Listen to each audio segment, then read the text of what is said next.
বন্ধুসকল, এয়া দালি চেও উঠোৱা হৈছে। আজি নতুন কাৰ্যসূচী হাতত লোৱা হৈছে। আমাৰ এই দুজন লোকে দালি চেও উঠোৱা কাম কৰি আছে। আজি বহুত কাম কৰিলোঁ আৰু এওঁলোকেও কাম কৰি আছে বৰ্তমান। এয়া দালি চেও উঠোৱাই আছে।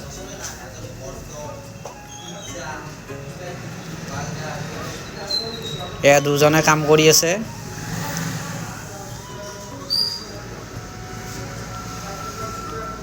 বহুখিনি দালি আছে আজি।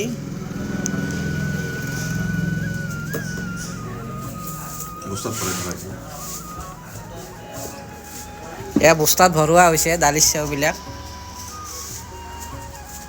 এয়া ওচৰৰ পৰা দেখাই দিছোঁ। আহিছে, ভাল হৈছে খেতি এইবাৰ।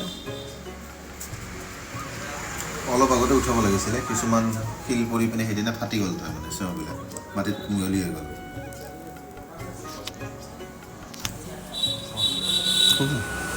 বোলে দালি চেও ভালেই হৈছে, কিন্তু প্ৰায় বহুখিনি নষ্ট হৈ গৈছে। তাৰমানে শিল আৰু মানে এসপ্তাহ আগত উঠাব লাগিছিলে।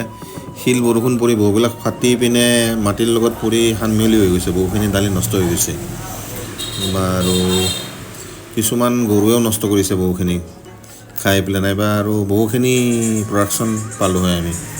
এইটো অতি সহজে কৰিব পৰা খেতি, বহুত বেছি নালাগে মাটিত। তাৰপৰা বীজটো মানে ছিটাই দিলে হ'ল, অলপ কৰি পিনে।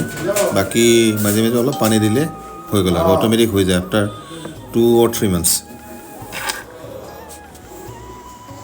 আজিলৈকে ইমানে দেখুওৱা হ'ল ভিডিঅ'ত। আকৌ আহিম আমি নতুন ভিডিঅ' লৈ। ধন্যবাদ।